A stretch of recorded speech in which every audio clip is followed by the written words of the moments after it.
안녕하세요. 오늘은 이스라엘 종교는 언약의 종교라는 이야기를 가지고 여러분들과 함께 성경을 확인하는 시간을 갖기로 하겠습니다. 이 세상에는 많은 종교들이 있습니다. 그런데 성경에서 가르치고 있는 이스라엘 종교, 이 종교는 아주 특이합니다. 여러분들도 어느 정도 알고 계시겠지만 이스라엘 종교는 반드시 그 종교를 신봉하고자 하는 사람들이 이스라엘 신과 언약을 맺어야만 그 종교를 신봉할 수 있는 그런 종교입니다. 그래서 이스라엘 종교를 언약의 종교라고 이렇게 말하는 것입니다. 근데 세상의 다른 종교들은 그런 종교는 없습니다. 자기들이 신봉하려고 하는 그 신과 특정 언약을 체결해야만 그 신을 신봉할 수 있다는 그런 종교는 세상에 없습니다. 근데 유독 이 성경에서 가르치고 있는 이스라엘 신은 반드시 그 이스라엘 신을 신봉하려고 하는 자들이 그 신과 언약을 체결해야 됩니다. 그래야 그 신을 신봉할 수가 있는 거예요. 아주 특이한 종교죠. 그래서 이스라엘 신은 반드시 자기와 언약을 하는 사람들에게만 그 이스라엘 종교, 그 종교를 신봉할 수 있는 자격을 줍니다.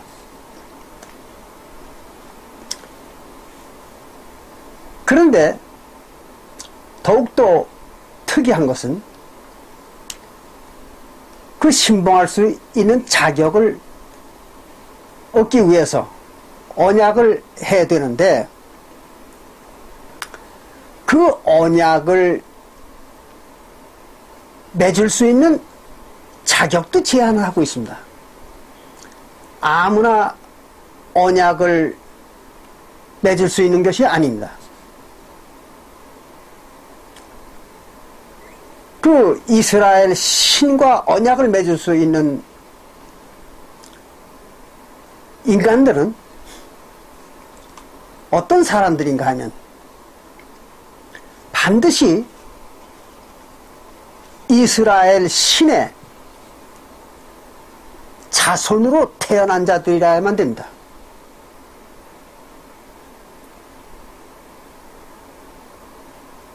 그러니까 이스라엘 신의 자손으로 태어난 자들만 이스라엘 신과 언약을 맺을 자격이 있습니다. 그리고 또 그 이스라엘 신의 자녀로 자손으로 태어난 자들이라 하더라도 이스라엘 신과 언약을 맺지 않으면 이스라엘 신을 신봉하는 신앙을 할 자격을 주지 않습니다. 아주 까다롭죠. 그리고 특이합니다. 이것이 바로 이스라엘 종교입니다. 그 내용을 보면 이런 것입니다.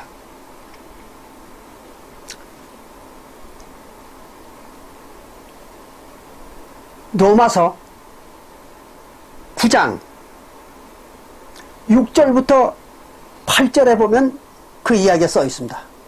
로마서 9장 6절부터 8절에 그 내용이 기록되어 있어요.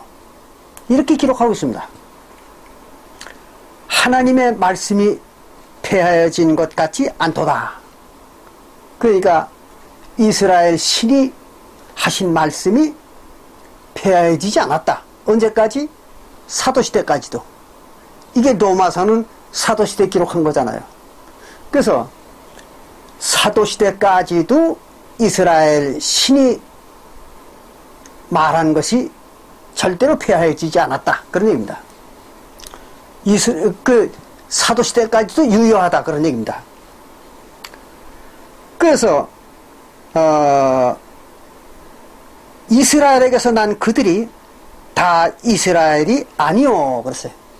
이게 무슨 말인가 하면 이스라엘 민족으로 태어난 사람들이 다 하나님으로부터 이스라엘로 인정을 받지 못한다. 그런 얘기입니다. 그러니까 비록 이스라엘 자손으로 태어났다 하더라도 이스라엘 자손으로 인정받는 자들은 따로 있다는 겁니다. 그 얘기입니다. 또 7절에 보면 또한 아브라함의 씨가 아브라함의 후손입니다. 아브라함의 후손이 다 그 아브라함의 자녀는 아니라고 했습니다. 아브라함에게서 태어났다고 다 아브라함의 자손이 아니다는 거예요. 그리고 오직 이삭으로부터 난 자라야 아브라함의 씨라 칭하리라 하셨으니, 그리고 이삭으로부터 난 자들이라야 아브라함의 씨라고 이렇게 하나님이 인정을 하겠다고 그렇게 하셨으니, 곧 육신의 자녀가 하나님의 자녀가 아니라 즉 아브라함과 이스라엘의 육신으로 태어난 자들이 하나님의 자녀는 될 수가 없다는 겁니다. 그러니까 하나님의 자녀, 즉 하나님의 백성입니다. 하나님의 백성이 되는 것은 아브라함과 이삭의 후손들, 그러니까 이스라엘 백성들이죠. 이스라엘 백성들이 하나님의 백성이 될 자격을 얻는데, 그렇다고 해서 이스라엘 백성들이 다 하나님의 하나님의 백성의 자격을 얻는 것이 아니라 육신으로 태어난 자들이 있고, 이스라엘 백성 중에도 육신으로 태어난 자들이 있고 약속으로 태어난 자들이 있다는 거예요.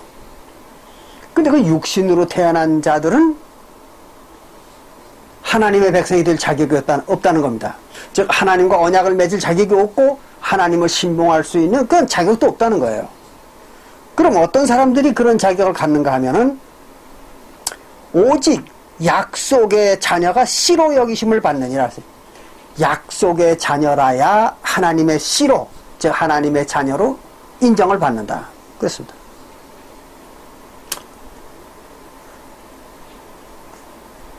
이걸 다시 말씀드리면 이런 얘기입니다.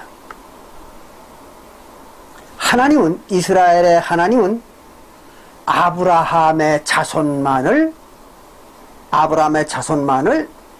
자기와 언약을 맺을 수 있는 자격을 주었습니다. 그게 이제 창세기 17장 7절부터 14절의 언약에서 그런 약속을 했습니다. 하나님이 아브라함의 후손들을 자기 백성을 삼겠다 약속을 했던 겁니다. 그러면서도 아브라함의 모든 후손들이 하나님의 백성이 되는 게 아니라 창세기 21장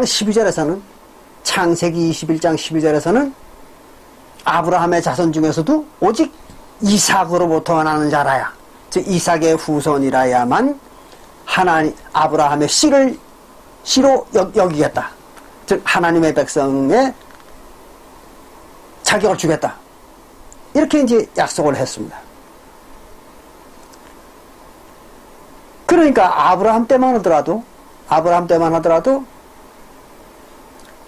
하나님의 이스라엘 신, 즉 하나님의 백성이 되고 하나님과 언약을 맺을 수 있는 자격을 누구에게 줬는가 하면 아브라함의 후손 중에서도 이삭의 후손들이면 야곱과 에서의 후손들이죠. 이삭의 후손들에게만 그 자격을 줬던 것입니다. 그런데 여기 지금 로마서 9장 6절부터 8절에 볼 것 같으면 사도 바울은 여기에서 이렇게 얘기합니다.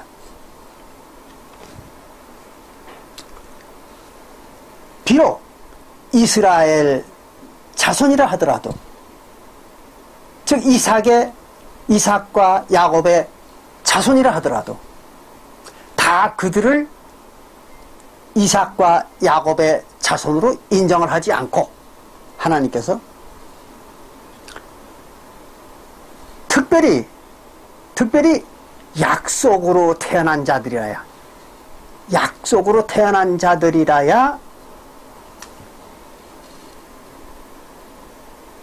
이삭과 야곱의 후손이라고 인정을 한다. 즉 하나님의 자손이 된다. 이렇게 얘기를 하고 있는 것입니다.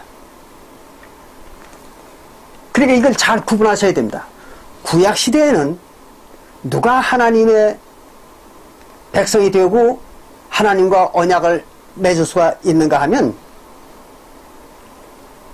아브라함과 이삭의 후손이면은 다 하나님과 언약을 맺을 수가 있었던 것입니다.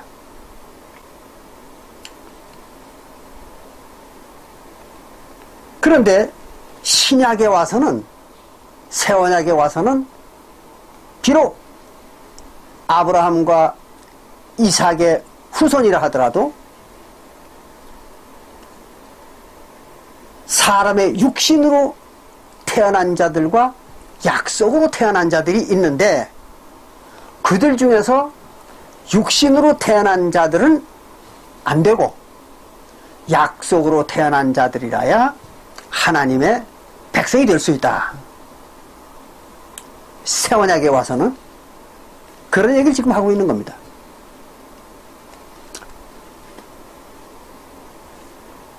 그럼 약속으로 육신으로 태어난 자들은 어떤 자들인가 하면 아브라함과 이삭과 야곱의 육신으로 태어난 자들입니다. 그러니까 이스라엘 백성들이죠. 모든 이스라엘 백성들입니다. 그래, 구약 때에는 모든 이스라엘 백성들이 다 하나님의 백성 노릇을 했고 하나님과 언약을 맺을 수가 있었습니다. 근데 신약에 와서는 그들이 다 하나님과 언약을 맺을 수가 없다는 겁니다. 이스라엘 백성들이. 오직 그들 중에 약속으로 태어난 자들, 약속으로 태어난 자들만 하나님의 백성이 될 수 있고 하나님과 언약을 맺을 수 있다는 거예요. 그럼 약속으로 태어난다는 말이 무슨 말인가? 그걸 알아야 되겠죠. 네. 우리가 갈라디아서 3장 28절에 보면, 갈라디아서 3장 28절에 보면은 거기는 사도 바울이 이런 말을 기록하고 있습니다. 형제들아, 여기서 형제들이라는 건 사도교회 교인들을 말하는 거죠. 구원받은 자들. 그들을 말하기를 이렇게 얘기합니다. 형제들아, 너희는 이삭과 같이 약속의 자녀라 그랬어요. 그 사도교회 성도들이 약속의 자녀라는 거예요. 그런데 누구와 같이? 이삭과 같이 그랬습니다. 그러니까 이삭이 약속의 자손인 겁니다. 본래는. 그리고 사도교회 성도들도 약속의 자손이기 때문에 하나님의 백성이 되었다. 언약을 맺고 하나님의 백성이 되었다. 그런 얘기죠.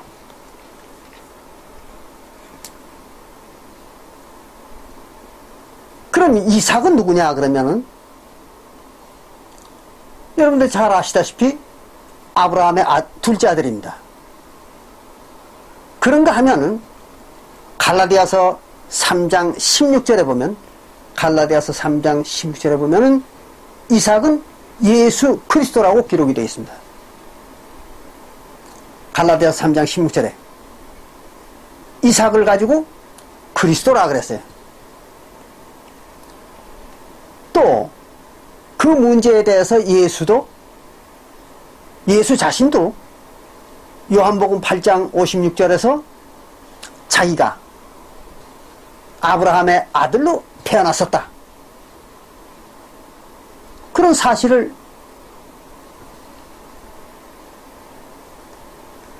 인정하고 있는 겁니다. 그래서 예수가 자기가 아브라함의 아들 이삭이죠. 이삭으로 태어났었다고 고백하고 있는 겁니다. 그러니까 예수가 이삭이요. 이삭이 예수입니다. 그러면 예수가 이삭이고 이삭이 예수라면 이삭과 예수는 그리스도잖아요. 그리고 그리스도는 하나님이잖아요. 그렇죠? 이걸 잘 이해하셔야 됩니다. 근데 이삭도 하나님이요, 예수도 하나님이었던 것입니다. 그럼 이삭의 후손은 누굴까요? 하나님의 후손이죠. 예수의 후손이 하나님의 후손이듯이 이삭의 후손은 하나님의 후손이었던 것입니다. 그런데 그 하나님의 후손 중에는 이삭의 후손 중에는 육신으로 난 자와 약속으로 난 자가 따로 있습니다. 그걸 잘 구분하셔야 돼요. 그럼 어떤 자들이 육신으로 태어난 자들이고 어떤 자들이 약속으로 태어난 자들인가? 이거를 구분할 줄 알아야 되는 것입니다. 그 문제는 여러분들이 요한복음 3장 4절부터 7절에 나와 있습니다. 같이 보시겠습니다. 이게 이제 육신으로 태어나는 것과 약속으로 태어나는 이를 설명하고 있는 것이 요한복음 3장 4절부터 7절입니다. 뭐라고 설명을 했는가 하면 예수께서 이렇게 얘기하고 있습니다. 요한복음 3장 5절부터 보면 이런 말이 기록되어 있습니다. 예수께서 대답하시되 진실로 진실로 내게 이르노니 사람이 물과 성령으로 다시 태어나지 아니하면 하나님의 나라에 들어갈 수 없느니라 그랬어요. 그러니까 천국에 들어가려면 물과 성령으로 다시 태어나야 된다는 거예요. 그래야 천국에 들어갈 수 있다는 겁니다. 신약시대에는. 그럼 물과 성령으로 태어난다는 말이 무슨 말인가? 그러면 물은 침례를 말하는 것입니다. 베드로전서 3장 21절에 물은 침례라 그렇게 설명하고 있습니다. 그러니까 물로 다시 태어나다 그 말은 침례를 받음으로 다시 태어나다 그런 얘기입니다. 그 침례 받고 그 다음에 성령으로 그는 성령을 받아가지고 침례 받고 성령을 받아가지고 다시 태어나야 된다 이거예요. 그래야 천국을 들어간다 그런 얘기입니다. 그렇지 않으면 천국에 못 들어간다는 거예요. 비록 유대인이라 할지라도 즉 이스라엘 백성이라 할지라도 새언약 시대에 와가지고는 물과 성령으로 곧 다시 태어나지 아니하면 천국에 들어갈 수 없다 그렇게 얘기합니다. 그럼 물과 성령으로 다시 태어나려면 어떻게 해야 되는가? 그러면 사도행전 2장 38절에서 사도행전 2장 38절에서 베드로가 유대인들한테 이렇게 얘기합니다. 너희들이 천국에 들어가고자 하거든, 즉 영생을 받고자 하거든, 예수 그리스도의 이름으로 침례를 받고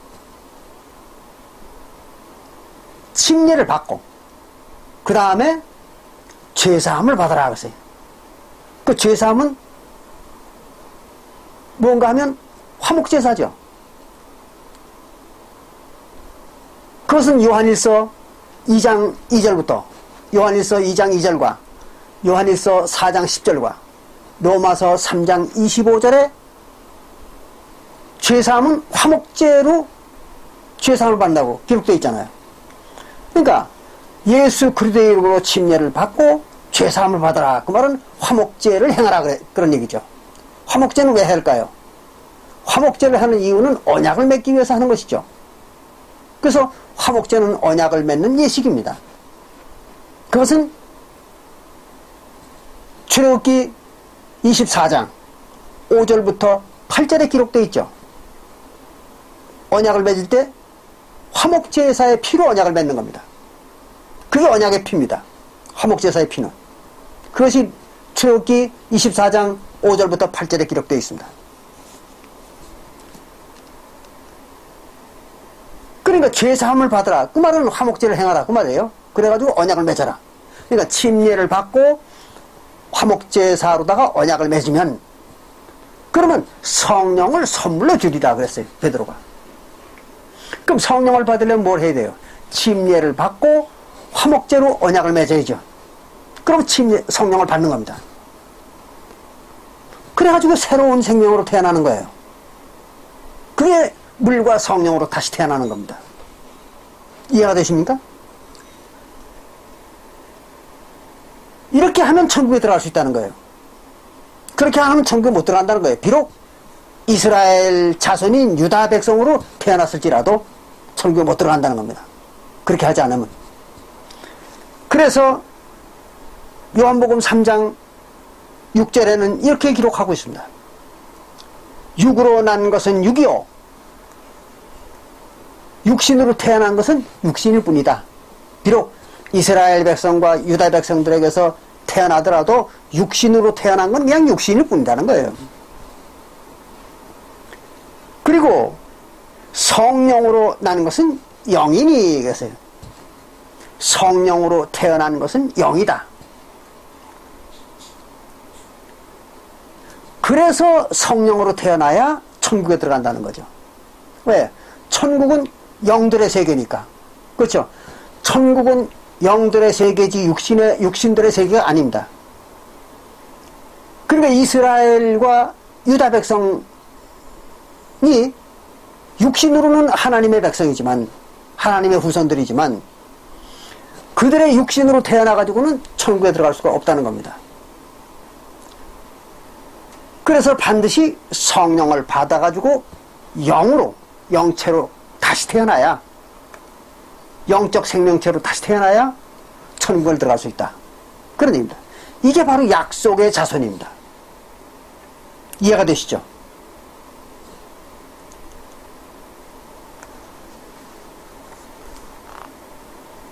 그래서 그걸 갖다가 성령을 받는 것을 갖다가 예수님은 사도행전 1장 4절부터 8절에서 하나님이 약속하신 성령을 받으라 그랬습니다. 제자들에게. 아버지께서 약속하신 성령을 받으라. 그 약속이에요. 하나님의. 그게 그런 태어나는 겁니다. 성령으로 태어나는 것만이 약속으로 태어나는 것입니다. 약속의 자손입니다.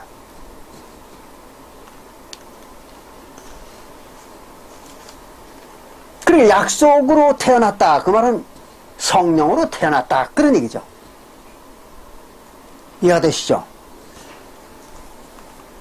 그게 이제 새언약 시대의 하나님의 백성들입니다. 그러나 어쨌든 구약 시대의 하나님의 백성들도 하나님의 자손들인 것만은 틀림없습니다. 왜 그런가 하면 이삭이 하나님이니까. 그 이삭의 후손들이잖아요. 구약 때의 이스라엘 백성들도. 그러나 그들은 육신의 자손들이죠. 하나님의 육신의 자손들이에요. 그래서 구약 시대에는 육신의 자손들의 시대니까 그때 하나님의 백성 노릇을 했던 것입니다. 그래서 하나님과 언약을 맺을 자격을 얻었던 것이죠. 그래서 언약을 맺고 하나님의 백성 노릇을 했던 겁니다. 즉 하나님을 신봉할 수 있었던 거예요. 그러나 비록 구약시대 이스라엘 백성들이라 하더라도 하나님과 언약을 맺지 않으면 하나님을 신봉할 자격이 없었던 것입니다.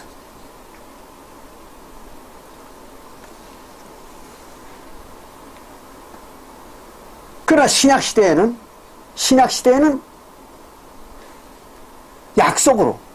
약속으로 태어난 자들, 즉 성령의 약속으로 태어난 자들만 하나님과 언약을 맺을 자격이 있었던 거예요. 그리고 그들만 언약을 맺고 하나님을 신봉할 수 있는 자격이 있었던 것입니다. 그러니까 구약 때나 신약 때나 하나님 백성들은 반드시 하나님과 언약을 맺을 수 있는 자격을 얻어야 됩니다. 그리고 언약을 맺어야 됩니다. 그래 하나님의 자손이 되고 또 하나님을 신봉할 수 있는 자격을 얻는 것입니다. 이게 이스라엘 종교의 아주 이상한 특징입니다. 그런가 하면 또한 이스라엘 신앙은 언약을 맺고 하나님을 신봉하는 백성이 되더라도 무한정 하나님의 백성 노릇을 할 수가 없습니다. 즉 하나님을 신봉하는 그 종교를 신봉할 수가 없어요. 반드시 기한이 있습니다. 그래서 그 기한 동안만, 이스라엘 신이 정해주는 기한 동안만 하나님과 언약을 맺고 하나님을 신봉할 수 있는 것입니다. 즉 하나님의 백성 노릇을 할 수 있는 거예요. 그 기한 동안만. 아주 특이한 종교죠. 그 문제를 우리가 살펴보면 이런 것입니다.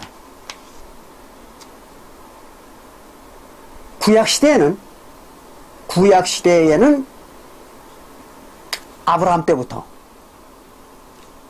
때부터 약속의 자손이 올 때까지만 하나님과 언약을 맺고 하나님을 섬길 수 있는 기간입니다. 그 이전이나 그 후에는 하나님과 언약을 맺을 방법도 없고 또 하나님을 신봉할 수도 없습니다. 아주 신비한 거죠. 그래서 성경을 여러분들이 쭉 살펴보면 하나님을 갖다가 아담의 하나님이라든지 또는 노아의 하나님이라든지 이런 얘기는 없습니다. 성경에는. 오직 하나님은 아브라함과 이삭과 야곱의 하나님이다. 그렇게만 기록하고 있습니다. 성경에는. 도처에서. 여러분들이 출애굽기 3장 6절과 출애굽기 3장 6절과 출애굽기 4장 5절이라든지 또는 마태복음 22장 32절을 보더라도 거기는 반드시 아브라함과 이삭과 야곱의 하나님이다. 그렇게만 말하고 있습니다. 그렇지 아담의 하나님이라든지 노아의 하나님이다 이런 말은 없는 것입니다. 왜 그럴까요? 하나님의 백성이 세상에 나타나기 시작한 것은 아브라함 때부터입니다. 그리고 아담에 대한 이야기나 노아에 대한 이야기는 후세에 이루어질 일을 예언하기 위해서 비유로 만들어진 설화일 뿐입니다. 그것이 사실적인 이야기의 기록이 아닙니다. 그건 여러분들이 우리 홈페이지에서 창세기 해설이라든지 노아 홍수에 대한 이야기를 읽어보시면 이해할 수가 있습니다. 그건 전부 사실적인 얘기가 아니라 예언을, 장차 이루어질 예언을 갖다가 비유를 들어서 설화를 만들어가지고 비유를 한 것입니다. 그러니까 하나님이 아담의 하나님이라든지 또는 노아의 하나님이라고 말할 수는 없잖아요. 그러니까 하나님의 백성들이 최초로 나타난 것은 아브라함 때부터입니다.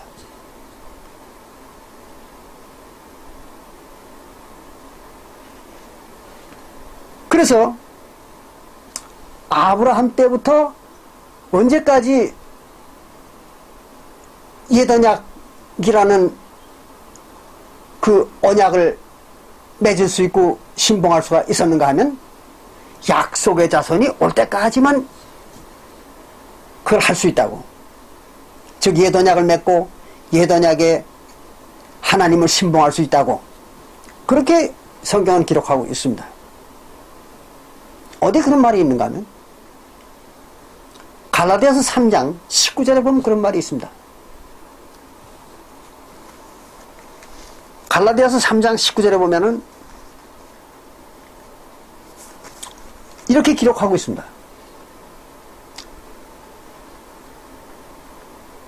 모세율법은 무엇인가 하면 이스라엘 백성들이 범죄함으로 범법함으로 더하여 준 것이다 그랬어요. 모세율법이라는 것은 아브라함의 자손들, 아브라함과 이삭과 야곱의 자손들입니다.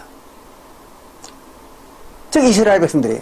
그들이 범죄를 했기 때문에 그 벌루다가 더해 준 거다 이거예요.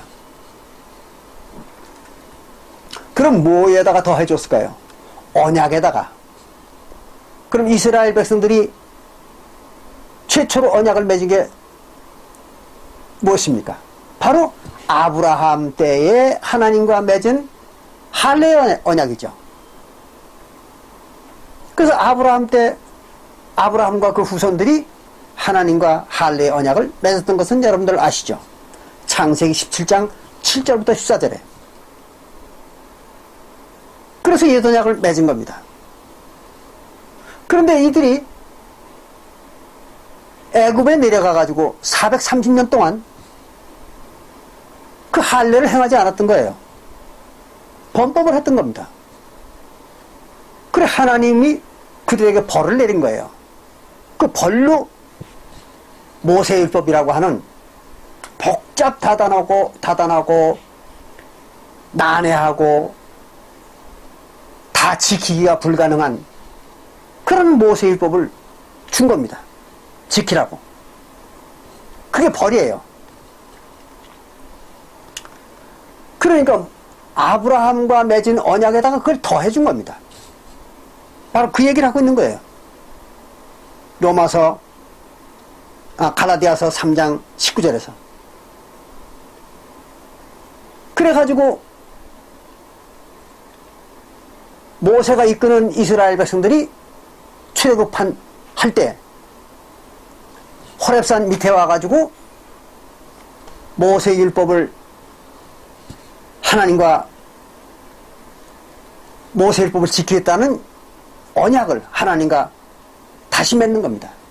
그게 이제 출애굽기 24장 4절부터 8절에 기록되어 있는 것이죠.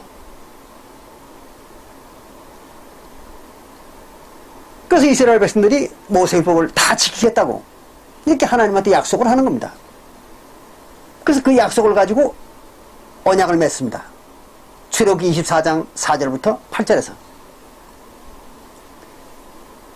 그러니까 그것은 원래의 옛 언약에다가 더한 거잖아요. 더했어요. 그러니까 예언약은 두 번에 걸쳐가지고 완성된 것이죠. 아브라함 때 맺은 것이 본래 언약이고, 그 다음에 범죄해가지고 다시 또 모세율법을 이스라엘 백성들이 더 받은 거죠.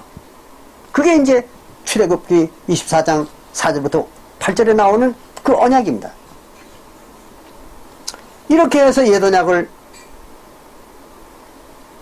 하나님과 맺었던 겁니다. 그런데 그 예언약을 맺은 것이 언제까지 유효한가 하면, 여기 지금 갈라디아서 3장 19절에 이렇게 말하고 있습니다.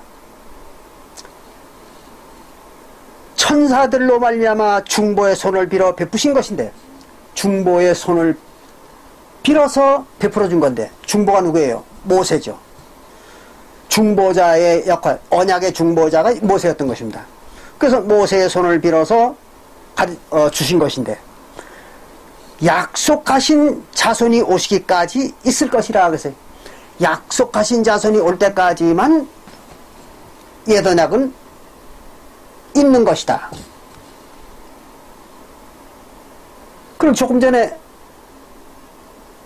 약속하신 자손이 누구라고 했습니까? 예수라고 배웠잖아요. 이삭인 예수. 이삭이 환생한 예수입니다. 예수가 약속하신 자손이죠. 그럼 약속하신 자손이 오실까지만 있을 것이다 그랬어요. 뭐가? 예언약이, 모세율법이. 그러면 약속하신 자손이 오면 어떻게 된다는 얘기입니까? 없어진다는 얘기죠. 모세율법이 없어지는 거예요. 이걸 명백히 여러분들 기억하셔야 됩니다. 아직도 모세율법을 지켜야 된다고 떠드는 교회들이 많이 있습니다. 무식한 자들이죠. 또 인식 능력이 없는 자들입니다. 이 글을 읽고도 이게 무슨 내용인지를 몰랐던 것이죠. 예수가 옴으로써 예언약은 없어지는 것입니다. 그렇잖아요. 그때까지만 있는 것이라 그랬으니까. 그러니까 예언약은 기간이 언제까지예요? 아브라함 때부터 예수가 올 때까지입니다. 이렇게 기한이 정해져 있습니다. 그런가 하면 새 언약, 즉 사도교회와 하나님이 맺은 새 언약은 기한이 40년으로 딱 정해져 있습니다. 그거는 새 언약은 40년밖에는 지킬 수가 없는 거예요. 언약이 유효하지 않습니다. 어디 그런 말이 있는가 하면 마태복음 24장 32절부터 34절에 기록되어 있는 무화과 나무의 비유를 공부하면서 지난번에 제가 가르쳐 드렸죠. 무화과 나무가 뭡니까? 유대인들이죠. 하나님과 언약을 맺은 유대인들입니다. 오늘날 유대인이 아니에요. 사도시대의 유대인들입니다. 그 유대인들이 싹이 나는 것을 보고던 거죠. 싹이 난다는 건 뭐예요? 부활이죠. 그 유대인들의 영혼이 죽었던 자들이 다시 살아난다. 즉 산자들이 된다는 거예요. 산자는 누굽니까? 마태복음 22장 32절에서 얘기하는 그 영혼이 산 자들, 구원받은 자들이죠. 그리고 무화과 나무가 싹이 난다. 그 말은 유대인들이 그 영혼이 구원을 받고 산 자들이 된다. 그런 얘기입니다. 그것을 보거든 인자가, 즉 그리스도가 너희 문 앞에 온 줄 알라. 너희들한테 문 앞에 왔다는 게 뭐예요? 다시 강림한 걸 알으라는 거죠. 뭘로? 성령으로. 그러면서 예수가 마지막으로 뭐라고 그러는가 하면 이 모든 일이 뭐예요? 구원받는 일들이죠. 유대인들이 구원받는 일이에요. 그 모든 일들이 한 세대 만에 끝난다 그랬잖아요. 그래서 이 세대가 지나가기 전에 다 이루리라.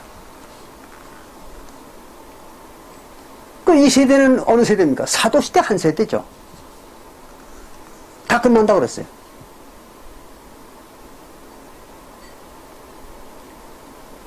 그래서 구원은 사도시대에 모두가 끝난 겁니다. 그거를 가르쳐주는 또 다른 성경 구절이 있습니다. 다니엘서 12장 1절입니다. 다니엘서 12장 1절에서도 이렇게 기록하고 있습니다. 이스라엘 백성들을 인도할 대군, 큰 임금입니다. 큰 임금 미가엘이 일어날 것이요. 언제입니까? 미가엘은 예수잖아요. 천사장. 그러니까 미가엘 즉 예수입니다. 예수가 일어날 것이요. 그때에 그랬어요. 그때가 언제? 사도시대죠. 그때에 책에 기록된 자들이 모두 구원을 받으리라 그랬습니다.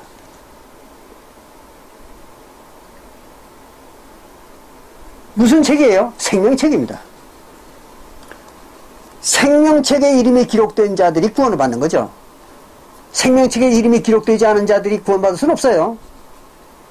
그런데 생명책에 기록되어 있는 자들이 다 구원을 받는다고 그랬습니다. 언제?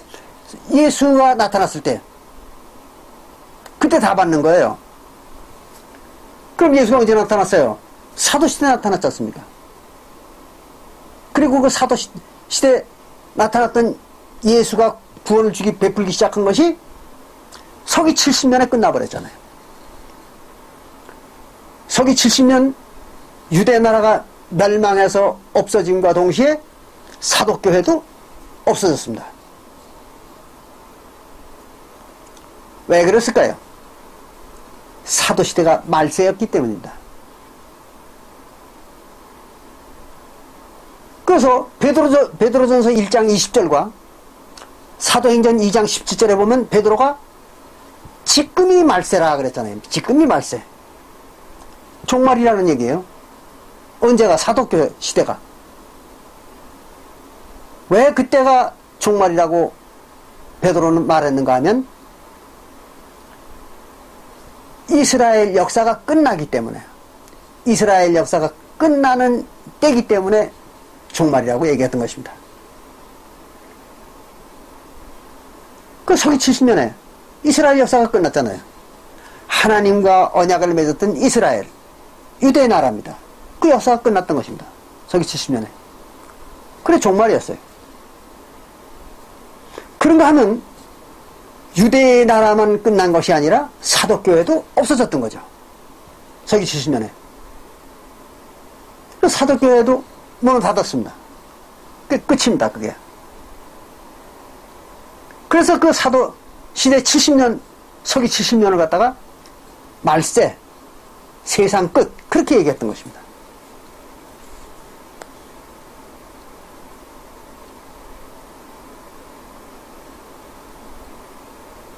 그걸 잘 이해하셔야 돼요. 그러니까 사도 새언약 교회는 몇 년입니까? 기한이? 40년이죠. 구약 교회는 아브라함 때부터 예수 때까지니까 2000년이죠. 그렇게 기한을 정해놨던 것입니다.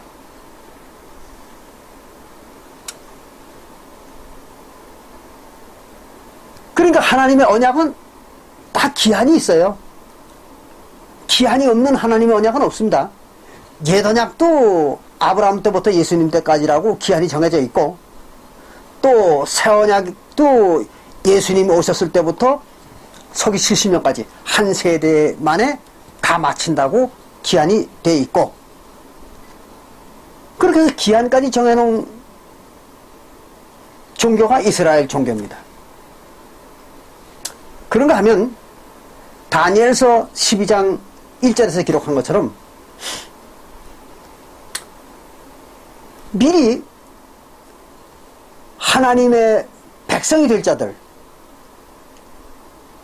그 명부까지 하나님은 만들어 놨던 것입니다. 그게 생명책이에요. 그러니까 생명책에 이름이 없는 자들은 구원을 받을 수가 없습니다. 그래서 생명책에 있는 자들만 구원을 받는 겁니다.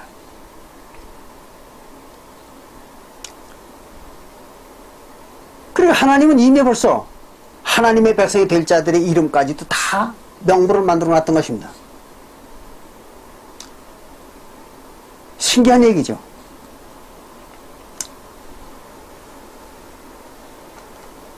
그런가 하면 또 그 구원받을 수 있는, 즉 하나님의 백성이 될 수 있는 자들의 숫자까지도 미리 정해져 있었습니다. 잘 아시잖아요. 구약시대에는 오직 이스라엘 백성들만 하나님과 언약을 하고 하나님의 백성 노릇을 할 수 있는 자격을 줬던 것입니다. 그 외에 다른 민족이나 인간들은 하나님의 백성 노릇을 할 수가 없었던 거예요. 정해져 있는 겁니다. 그런가 하면 신약시대에 와가지고는 어떤가 하면 에돔 족속, 즉 에서의 자손들 일부하고 그리고 유대인들 중에서 합쳐가지고 오직 14만 4천만 하나님과 언약을 맺고 하나님의 백성이 되는 자격을 정해놨던 것입니다. 숫자를 정해놨던 거예요.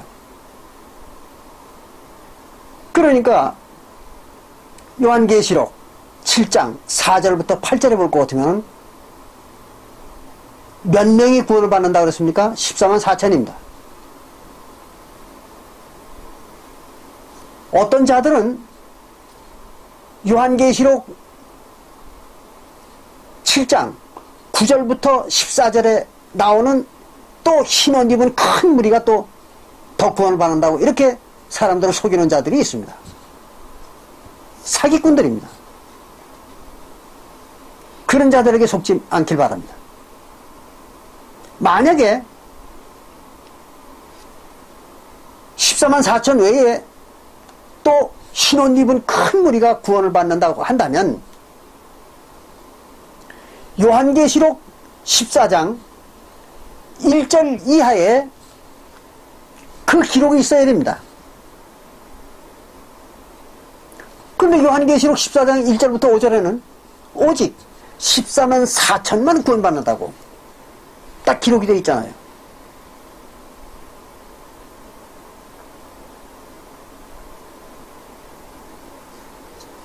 그러니까 요한계시록 7장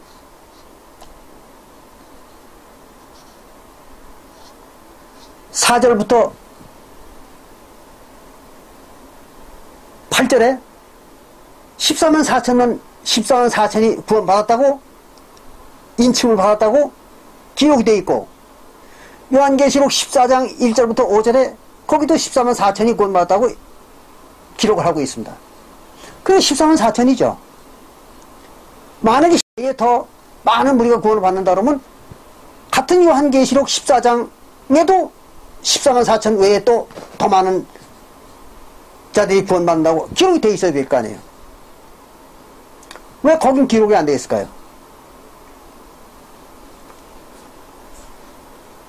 이게 바로 종교 사기꾼들이 사람들을 속이는 수법입니다.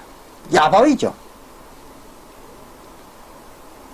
여러분들이 성경을 자세히 읽어보십시오. 요한계시록 7장 4절부터 8절에는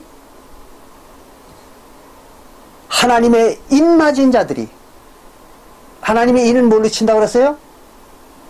성령으로 인친다고 그랬잖아요. 에베소서 1장 13절에 에베소서 1장 13절에 인치는 것이 뭐예요? 성령이죠. 성령으로 인치는 것입니다. 그러니까 성령 주는 겁니다. 그럼 성령을 안 받고도, 인을 받지 않고도 구원받을 수 있을까요? 택도 없는 얘기죠. 그건 불가능한 얘기입니다. 그런데 요한계시록 7장 9절부터 14절에 기록되어 있는 그 흰옷 입은 큰 무리들은요, 그들에게 성령으로 인쳤다는 얘기가 전혀 기록이 없습니다. 그럼 성령으로 인도 안 쳤는데 그들에게 그들이 구원을 받았다? 말이 되는 얘기입니까? 안 되는 얘기잖아요. 근데 사실상 지금 이런 얘기를 하기는 시간이 바쁩니다만은 하도 이것이 사람들을 속이는 수법이기 때문에 설명을 드리고 내려가겠습니다. 요한계시록 7장 4절부터 8절에 보면 거기 이렇게 기록하고 있습니다. 내가 들으니 그랬어요. 요한이 들었어요. 뭐를? 14만 4천이 인을 받았다는, 인침을 받았다는 말을 들었다는 겁니다. 그래서 내가 들으니 14만 4천이 인을 받았다 그랬습니다. 그리고 9절부터는 요한계시록 7장 9절부터는 그 일 후에, 즉 들은 그 말을 들은 다음에 내가 보니 그랬습니다. 보니. 그건 보는 겁니다. 실제로 눈으로 본 거예요. 앞에서는 들은 겁니다. 귀로 14만 4천이 구원받았다고. 그리고 뒤에는 9절부터는 자기가 본 겁니다. 환상으로. 그래서 환상으로 직접 눈으로 보니 이 세상에서 누구도 셀 수 없는 큰 무리가 흰옷을 입고 나왔더라. 그게 무슨 말입니까? 앞에서 들은 14만 4천을 직접 눈으로 보니, 환상으로 보니 도무지 셀 수가 없더라 그런 얘기입니다. 숫자가 14만 4천이 그렇게 많더라는 거예요. 그거를 기록한 겁니다. 근데 이걸 앞에서 기록한 그 14만 4천과 뒤에 흰옷 입은 무리들이 다른 사람들이라고 이렇게 사람들을 속이는 것입니다. 사기치는 거죠. 여러분들이 14만 4천을 세워놓고 직접 눈으로 보고 셀 수 있는 사람은 지구상에 아무도 없습니다. 불가능입니다. 인간의 인지 능력의 한계가 있는 것입니다. 14만 4천을 고사 쳐놓고 2, 3만 명만 세워놓고 세보라고 해도 셀 사람은 아무도 없습니다.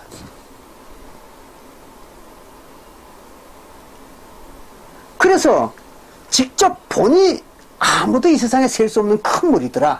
그 말은 14만 4천이 그렇게 큰 무리라는 걸 얘기하는 것입니다. 이걸 가지고 사람들을 속이는 거예요.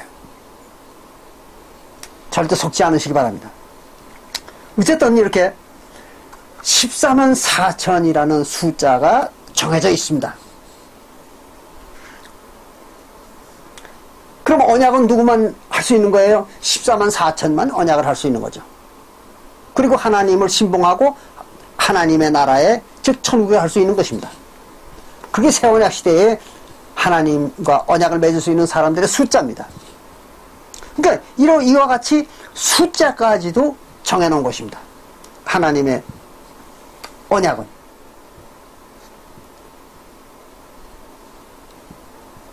자, 그럼 지금까지 설명한 것을 여러분들이 다시 들어보시면 이스라엘 종교는 미리 하나님과 언약을 맺을 수 있는 사람들을 정해놔 있습니다.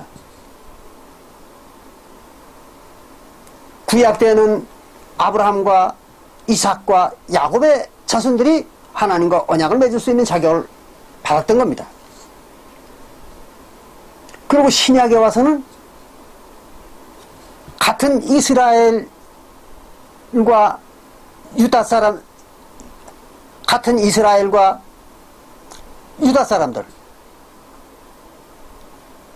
즉 아브라함과 이삭과 야곱의 후손들 중에서 오직 약속으로 태어난 자 14만 4천만 언약을 맺고 하나님을 신봉하는 성도가 될 수 있었던 거예요.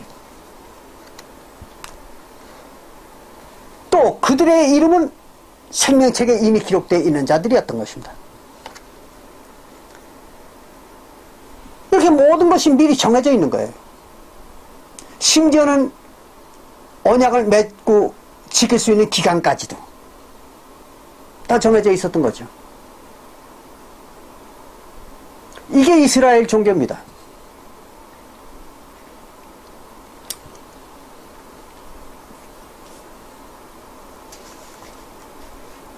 그래서 이스라엘 종교는 로마서 9장 16절부터 볼 것 같으면은 그렇게 기록하고 있습니다. 자기가 하나님과 언약을 맺고 싶다고, 또 하나님의 백성이 되고 싶다고, 그렇게 원한다고 해서 가능한 것이 아니라는 거죠.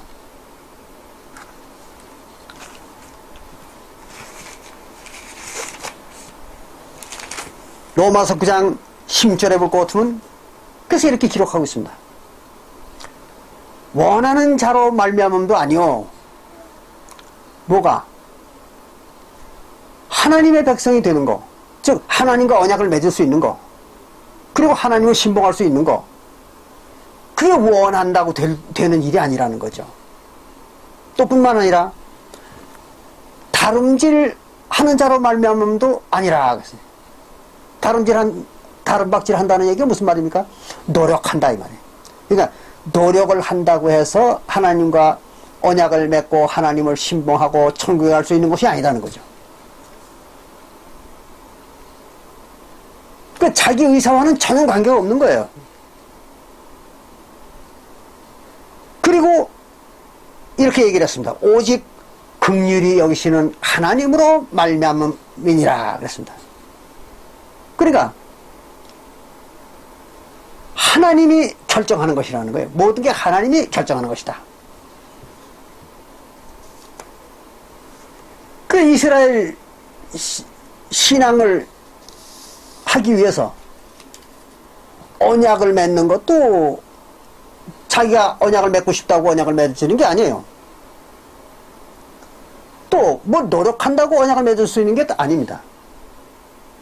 또 하나님을 신봉하는 것도 자기가 신봉하고 싶다고 신봉해지는 게 아닙니다. 또 노력한다고 신봉할 수 있는 것도 아닙니다. 또 그 하나님의 나라, 즉 천국이죠.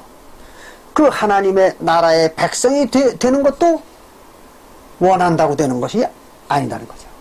또 아무리 노력한다고 해서 그게 되는 게 아니라는 거예요. 오직 하나님이 결정하는 자, 즉 택하는 자들이죠.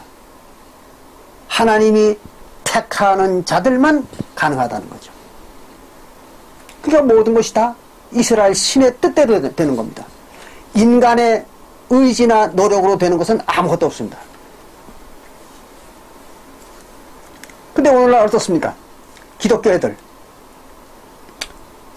열심히 노력하면 구원을 받는다. 밤새워 기도하라. 또 회개하라. 그리고 충성하라. 또 하늘에 재물을 쌓아라. 그러면 천국을 갈 것이오. 그렇습니까? 택도 없는 얘기잖아요. 아무리 자기가 노력한다고 해서 천국을 할 수 있는 일이 아닙니다. 또 가고 싶은 간절한 소망이 있다고 해서 가지는 것도 아닙니다. 이게 하나님의 나라요, 하나님의 세계입니다. 그리고 오직 언약을 맺은 자들만 갈 수가 있습니다. 근데 그 언약을 맺을 수 있는 자격이나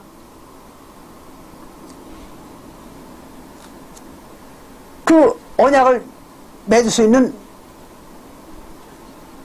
은혜가 하나님으로부터 결정되는 것입니다. 그러니까 인간들은, 즉 하나님의 백성이 될 자들은 어떻게 해야 되겠습니까? 기다리는 수밖에 없는 거죠. 가만히 기다리는 겁니다. 그 방법 외에 할 게 아무것도 없잖아요. 이게 하나님의 언약입니다. 그리고 이스라엘 신의 종교입니다.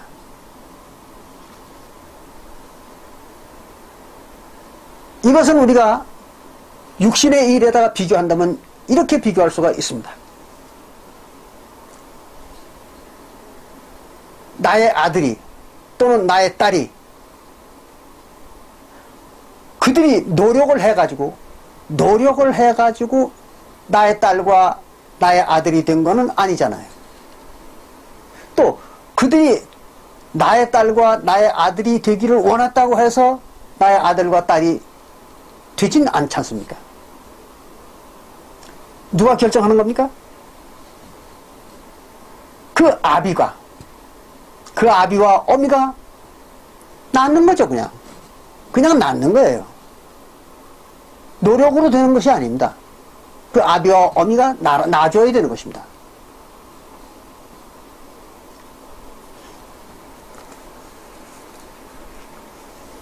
천국도 마찬가지입니다. 이스라엘 신의 백성이 되고 자녀가 되기 위해서는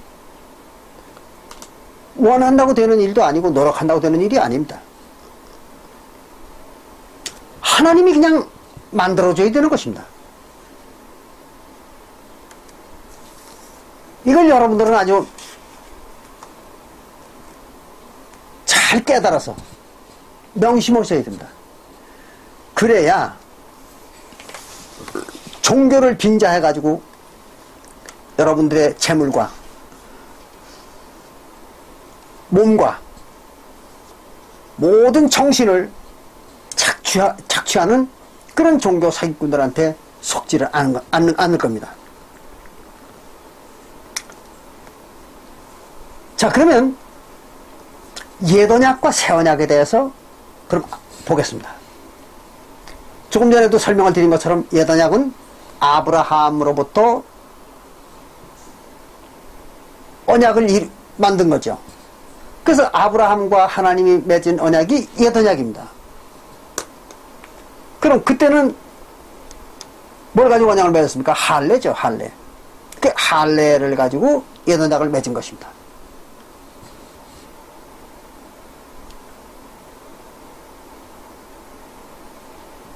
그러니까 아브라함 때는 하나님과 언약을 맺고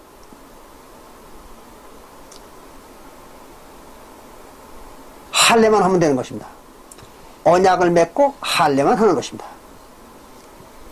두 가지입니다. 언약을 맺고 할례를 하는 것입니다.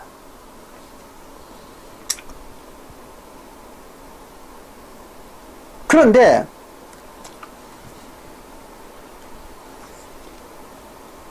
모세율법이 생김으로 모든 모세율법을 다 지켰어야 되는 것입니다. 구약시대에 하나님의 백성들이. 그러니까 하나님과 언약을 맺고 할례를 받고 그 다음에 모세율법을 다 지켜야 됐던 거예요. 그게 옛언약 때입니다.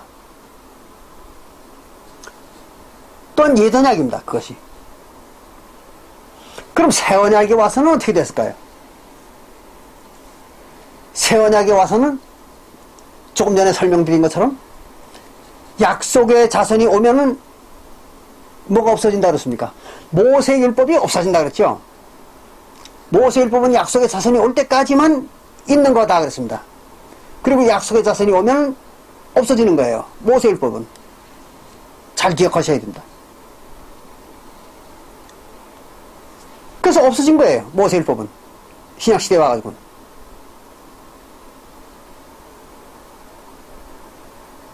그리고 언약은 옛언약에서 새언약으로 바뀌는 것입니다. 바뀔 때에 무엇이 바뀌는가를 여러분들이 꼭 명확하게 아셔야 됩니다. 첫째는 바뀌는 게 할례입니다. 할례가 무엇으로 바뀌었는가 하면 침례로 바뀌었습니다. 어디 그런 말이 있는가 하면 골로새서 2장 11절부터 12절에 그런 말이 기록되어 있습니다. 침례를 가지고 그리스도의 할례라 그랬습니다. 사도 바울이.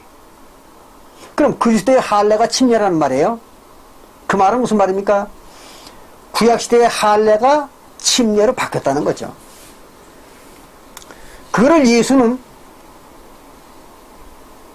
마태복음 5장 17절 이하에서 율법을 완전케 했다 그랬습니다. 율법을 완전케 했다. 예수가.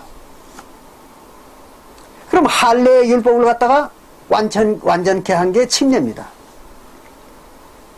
왜 그게 완전케 된 것인가? 할례는 남자의 성기 끝을 표피를 자르는 것입니다. 그게 할례예요. 그게 몸의 한 부분을 잘라내는 것입니다. 그런데 침례는 몸 전체를 벗어버리는 거예요. 몸 전체를 버리는 겁니다. 장사 지내버리는 거예요.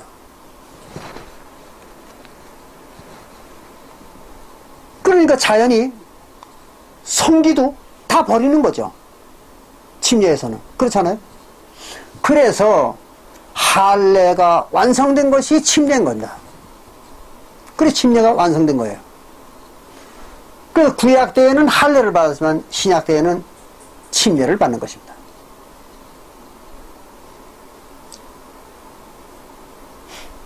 이해가 되십니까?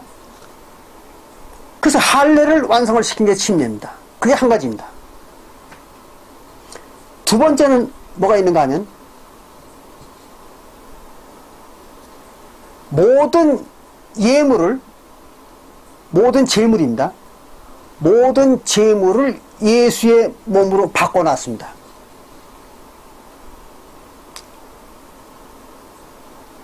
그 말이 히브리서 10장 5절부터 14절에 기록이 되어 있습니다. 여러분들이 히브리서 10장 5절부터 14절을 읽어보시면 모든 제물을 예수님의 몸으로 바꿔놨다. 그런 얘기를 읽을 수가 있습니다. 그래 신약시대에는 모든 제물이 예수님의 몸입니다. 근데 예수님은 그 자기 몸에 대해서 마태복음 26장 26절부터 28절에 떡과 포도주를 가지고 자기 축사한 떡은 자기의 살이요, 몸, 그리고 자기가 축사 기도한 포도주는 자기 피다, 이렇게 약속을 했습니다. 마태복음 26장 26절부터 28절입니다.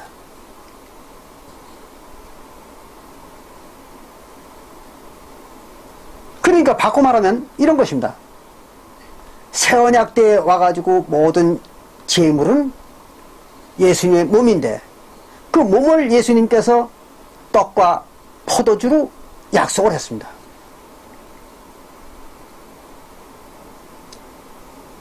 그러니까 신약시대의 제사를 행하려면 뭘 가지고 해야 되겠습니까?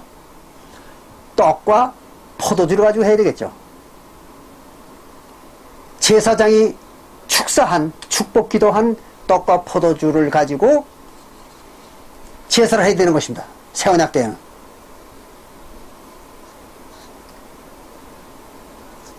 그런데 오늘날 어떻습니까?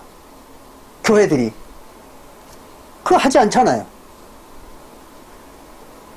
예수는 분명 자기의 살과 피를 대신하는 떡과 포도주가 새언약의 제물이라고 그렇게 약속을 했습니다.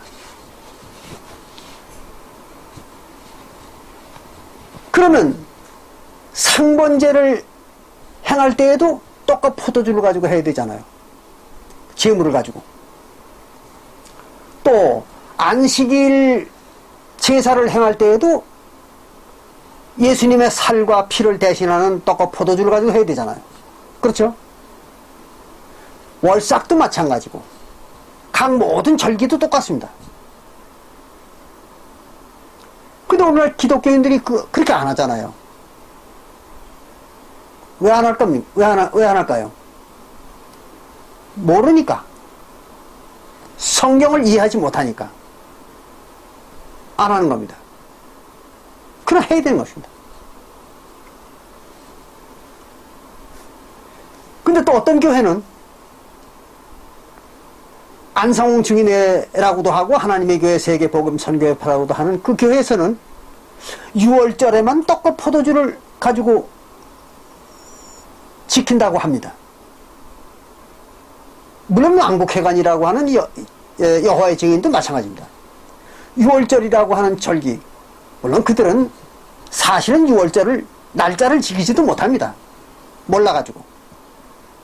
그러니까 6월절을 지키지도 못해요. 사실은. 근데 어쨌든 자기들은 6월절을 지킨다고 지킵니다. 떡과 포도주 가지고. 그럼 6월절만 떡과 포도주 가지고 지킬까요? 그래서는 안 되죠. 상번제도 떡과 포도주를 가지고 해야 되고, 안식일도 그렇고 월삭도 그렇고 모든 절기를 다 떡과 포도주를 가지고 해야 되는 것입니다. 그게 예수님의 가르침이에요. 근데 그거를 인식을 못하는 겁니다. 그게 한계입니다. 그들의 인식 능력의 한계입니다. 그런데 우리가 여기서 또 한 가지 우리는 꼭 알아야 될 문제가 있습니다. 그게 뭔가 하면 새언약 때에는 모든 제사를 떡과 포도주를 가지고 제사를 해야 됩니다. 그런데 거기에 문제가 있습니다. 뭔가 하면은 새언약의 성도들은 예수 그리스도의 이름으로 침례를 받고 언약을 맺으면, 즉 화목 제사를 통해서 언약을 맺으면 성령을 선물로 받는 것입니다. 사도행전 2장 38절에. 그렇게 되면 뭐가 된다고 그랬어요? 아까 약속으로, 즉 성령으로 다시 태어난 자가 된다고 그랬잖아요. 뭘로 태어나는 겁니까? 육은 육이요, 성령으로, 육으로 태어난 자는 육이요, 성령으로 난 자는 영이니라. 그렇죠? 사도행전 3장 6절에.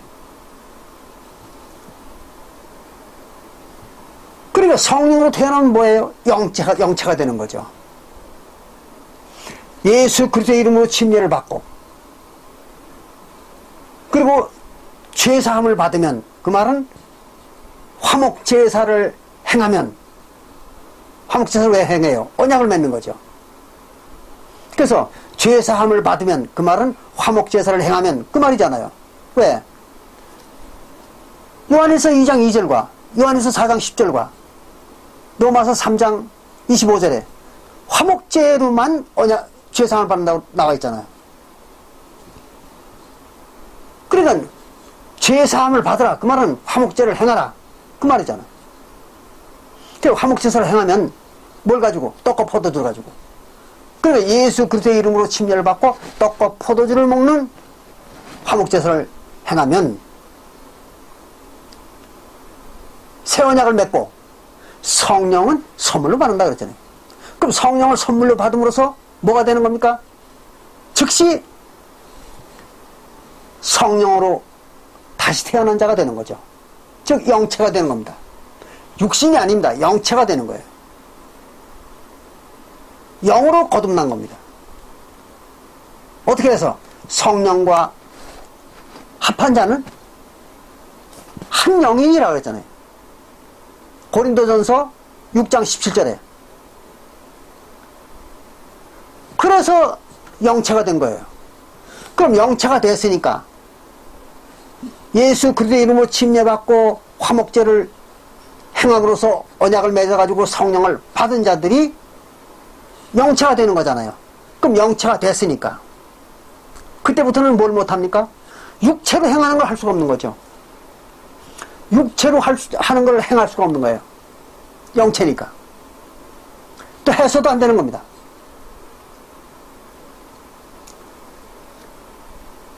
그래, 육체로 행하는 거 뭡니까? 떡과 포도주 먹는 거죠. 떡과 떡과 포도주를 먹는 거, 또는 제사를 행하는 거, 또는 예배를 행하는 거, 이런 걸 못하는 거죠. 왜? 영체니까.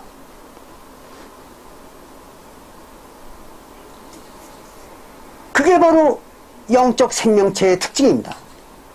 영적 생명체는 영적 세계의 일만을 해야 되는 것입니다. 3차원 세계의 일을 해서는 안 되는 것입니다. 그럼 3차원 세계의 일을 하면 어떻게 돼요? 다시 영적 생명체가 됐던 것을 부인하고 세계로 다시 돌아간 겁니다. 육신의 생명체로 돌아간 거예요. 그럼 누굴 배반한 겁니까? 하나님을 배반한 거죠. 그래서 예수 그리스도의 이름으로 침례받고 화목제로 언약을 맺고 성령을 받으면 그때부터는 아무것도 할 수가 없습니다. 또 해서도 안 됩니다. 그러니까 제사는 몇 번만 하는 거면 딱 한 번이죠. 침례를 받을 때 화목제를, 언약을 맺기 위해서 행하는 화목제를 행할 때에 떡과 포도주를 가지고 하잖아요. 그거 딱 한 번만 하는 겁니다. 그걸 갖다가 뭐라 해요? 단번 제사라 그럽니다. 평생에 한 번만 떡과 포도주 제사를 하는 겁니다. 그럼 그 후에는 해서는 안 되는 겁니다. 떡과 포도주 할 필요가 없는 거예요. 왜? 영적 생명체가 됐으니까. 이렇게 해서 모든 율법이 폐해지는 거예요.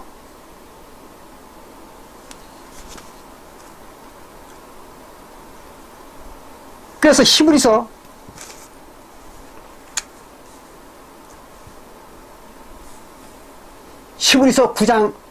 10장 9절에 보면 이렇게 기록하고 있잖아요. 그 후에 말씀하시기를 보시옵소서 내가 하나님의 뜻을 행하러 왔나이다 하셨으니 예수가 내가 하나님의 뜻을 행하러 왔습니다. 예수님이. 그럼 하나님의 뜻이 뭐예요? 옛 언약을 폐하고 새 언약을 지킴으로써 영적 생명체가 되는 거죠. 그거를 행하러 온 거예요. 예수님이.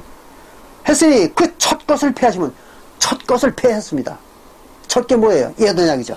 옛 언약을 폐해버렸습니다. 옛 언약은 전부가 육신으로 하는 것들이잖아요. 육신으로 하는 것들을 다 폐한 겁니다. 그리고 둘째 것을 세우려 하심이라. 둘째 게 뭡니까? 새 언약의 율법. 그리스도 율법. 그리스도 율법은 뭐예요? 영으로 하는 것들입니다. 영적 생명체가 되어가지고 영으로 행하는 것이 그리스도 율법입니다. 그럼 영으로 행하는 것은 영적 세계의 율법만 지키는 거죠. 육신의 세계의 율법은 지킬 수가 없는 거죠. 영으로 행하는 것이다. 그게 새 언약입니다. 그래서 육신으로 행하는 거, 떡과 포도주를 먹는다든지, 또는 다시 모여가지고 예배를 드린다든지, 또는 육신으로 뭘 한다든지, 이런 걸 할 수가 없는 겁니다.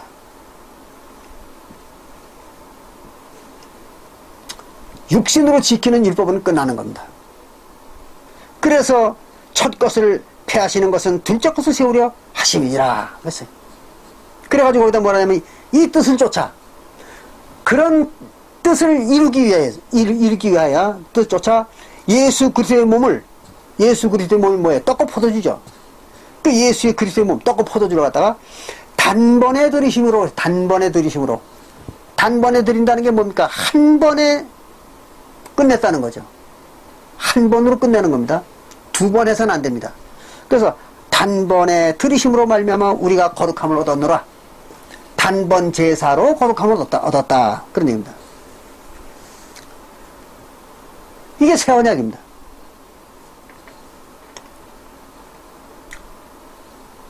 그러니까 옛 언약은 육신으로 행하는 것이고 새 언약은 영으로 행하는 것입니다. 다만 새 언약의 육신으로 행하는 것은 딱 침례받고 화목제로다가 언약을 맺는 것, 그것만 하는 것입니다. 그것이 새 언약 그리스도의 율법입니다. 이해가 되십니까? 좀 어렵습니다.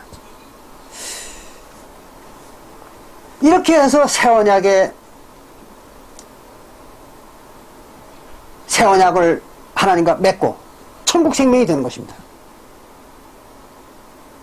그런데 여기서 꼭 짚고 넘어가야 될 일이 있습니다. 옛언약 때에 아브라함과 하나님이 언약을 맺을 때 누가 하나님의 백성이 될 수 있다고 하나님이 얘기했습니까? 아브라함의 후손들이라고 했잖아요.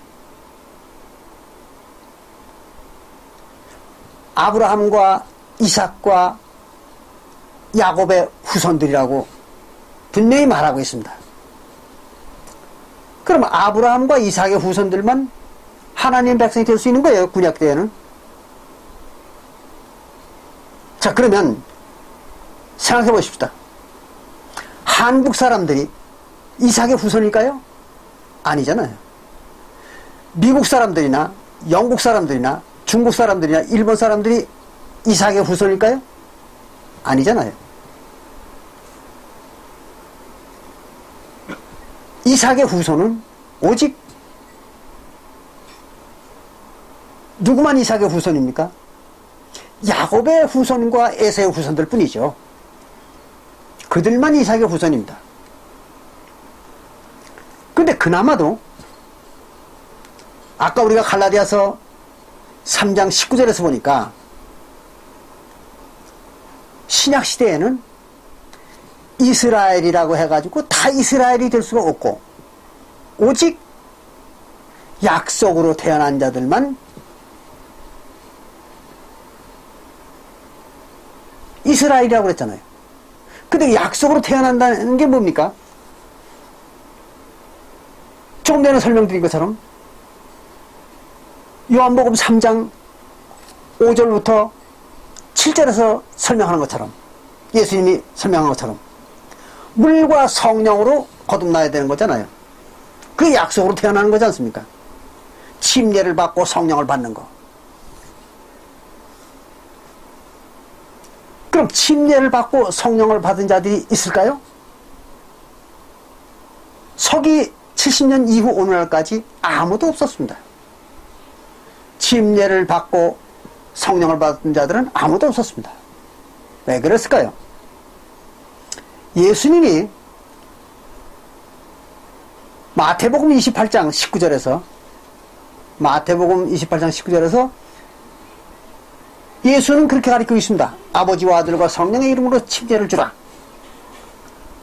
그랬더니 모든 기독교회들이 지난 2000년 동안 아버지와 아들과 성령의 이름으로 침례를 줬습니다. 속았던 거죠.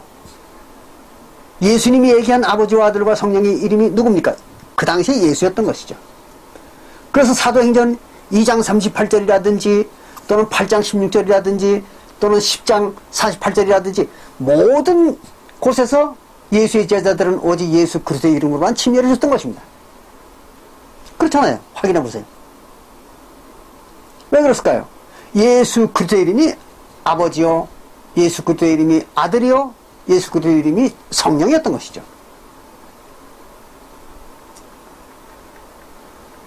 그런데 지난 2000년 동안 아무도 예수 그리스도의 이름으로 침례 준 자들이 없습니다.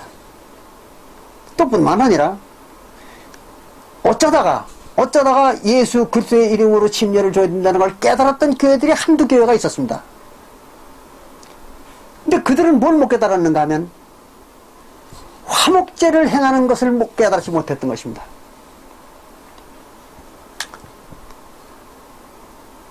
그러니까 화목제를 못했던 거죠.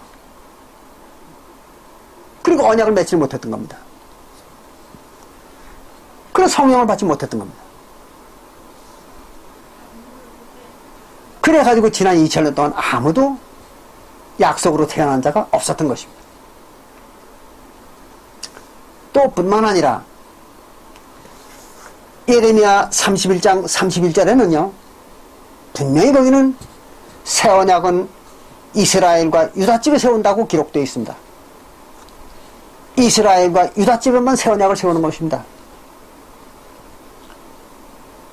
그런데 이스라엘과 유다집은 어떻게 됐어요? 서기 70년에 다 멸망해 없어져 버렸잖아요. 그러니까 세울 수가 없잖아요. 새 언약이 존재할 수가 없죠. 이스라엘 유다집이 서기 70년 다 없어졌으니까. 이걸 여러분들이 명확히 알아야 됩니다. 그래서 오늘날 구원을 준다고, 영생을 준다고 이렇게 떠드는 자들은 모두가 다 예외 없이 종교 사기꾼들입니다. 종교 야바위꾼들입니다. 명확히 아시기 바랍니다. 이것이 바로 이스라엘 종교의 언약의 실체입니다. 그 뒷부분에 대해서는 다음에 제가 또 설명을 드리겠습니다. 어쨌든 오늘은 이렇게 이스라엘 종교는 언약의 종교라는 것, 그리고 그 이스라엘 종교의 실체인 그 언약, 그 내용은 지금까지 제가 설명드린 이런 것이라는 걸 여러분들이 잘 이해하셔서 명확하게 인식을 해야 됩니다. 그렇지 않으면 종교 사기꾼들한테 당합니다.